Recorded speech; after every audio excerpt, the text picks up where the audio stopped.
We are consciousness. All that is, has been, and ever will be. There is nothing to fear. Whatever happens, we are always that. Mind fears, because it's programmed to fear. When we're conscious, there's no fear in this. It's a shake of the head. Pathetic. Pathetic. Pathetic. And we need to do this. Compliance. We need to challenge that. Not with violence, not even with aggression. We just need not to fight it.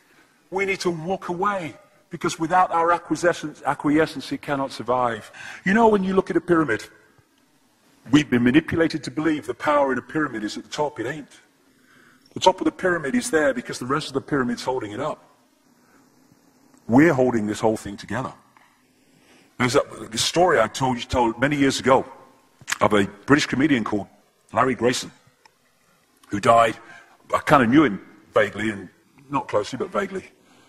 I went to his memorial service in Covent Garden, and this other comedian did this tribute to his life, in which he read out this story that Larry Grayson had told him. When they were going around the variety halls and the theatres in the 60s, they had this all-male show. And Larry Grayson was the only woman in it because he's dressed up as a woman.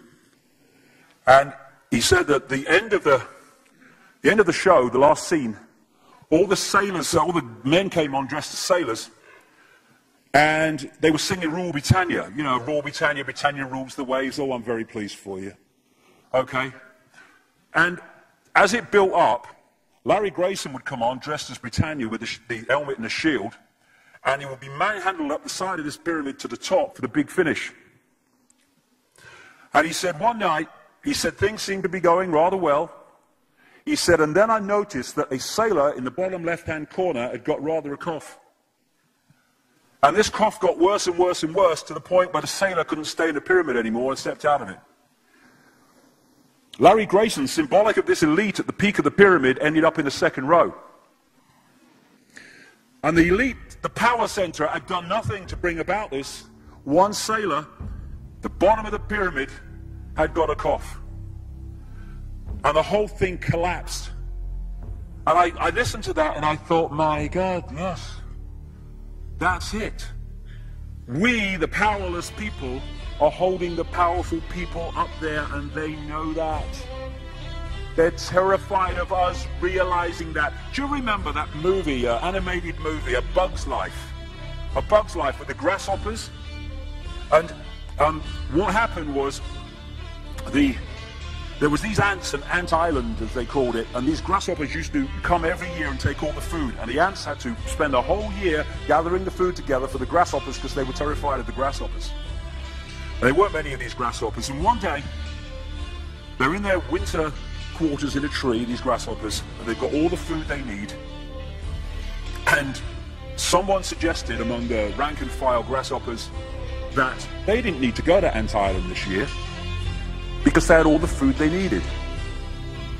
And then out came the leader of the grasshoppers to tell them the facts of life, and the few are going to control the many. It's a wonderful speech. If you ever can see that movie, A Bug's Life, I do recommend it. And he said, basically, they outnumber us 100 to 1. And if ever they figure that out, there goes our way of life.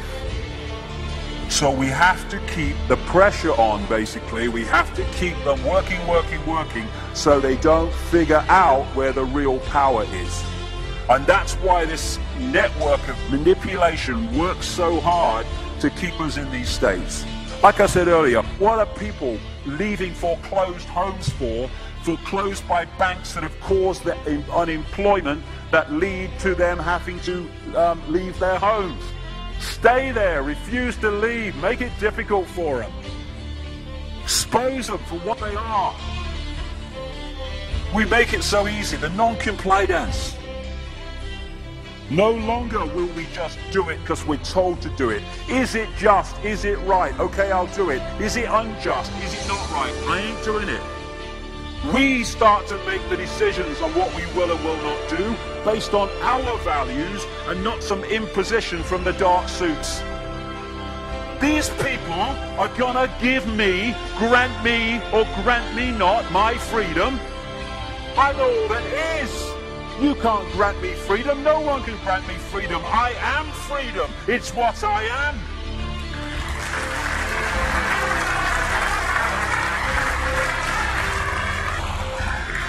The big question, what would consciousness do? What would consciousness do in this situation?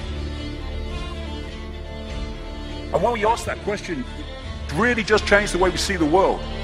Not what would I do, mine, right. What would consciousness do? You know, this is a great line. If it's not right, don't do it. If it's not true, don't say it. And what would transform this world overnight is if we started doing what we knew to be right in the situations we face, instead of what we think is right for us in the moment.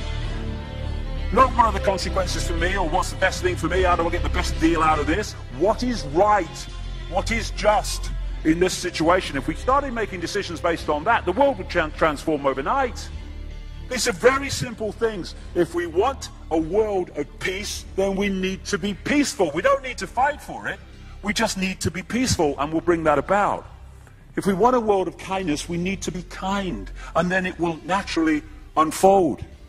We don't fight for kindness. As Martin Luther King said, it's a wonderful saying, piece of oratory. Cowardice asks the question, is it safe? Expediency asks the question, is it politic? Vanity asks the question, is it popular? But consciousness asks the question, is it right? And there comes a time when one must take a position that is neither safe, nor politic, nor popular, but one must take it because it is right. And when enough of us do that, what is right will manifest by definition. And we're in this position now where this vibrational change, this energetic change is taking place, where we can start cracking these eggshells, where we can start becoming the full magnitude of who we are, where we can be consciousness in the now, using mind to experience this reality instead of being governed by it, turning the key to let consciousness in.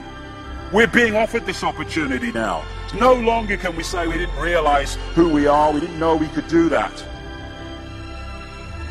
I was kind of waking up one day, and I saw this earth imprisoned, and I saw this big lock and a key going in and being turned. I went on the internet just very shortly afterwards. I was looking for a picture, not this one, and that's what I saw. The picture I'd just seen in my half kind of sleep. And that's what we're being offered the chance to do now, to turn the master key called becoming conscious that will bring an end to this. It's being given to us, we just need to take it. And to take it, we need to say enough. Enough of being enslaved by these people, enough of being enslaved by our manipulated ignorance, enough of being enslaved by the fear of being who we are.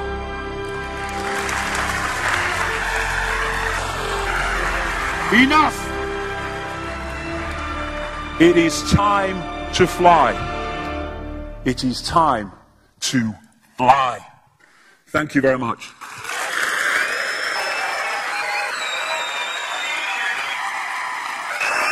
Thank you. Thank you very much. Thank you. Thank you. Thank you.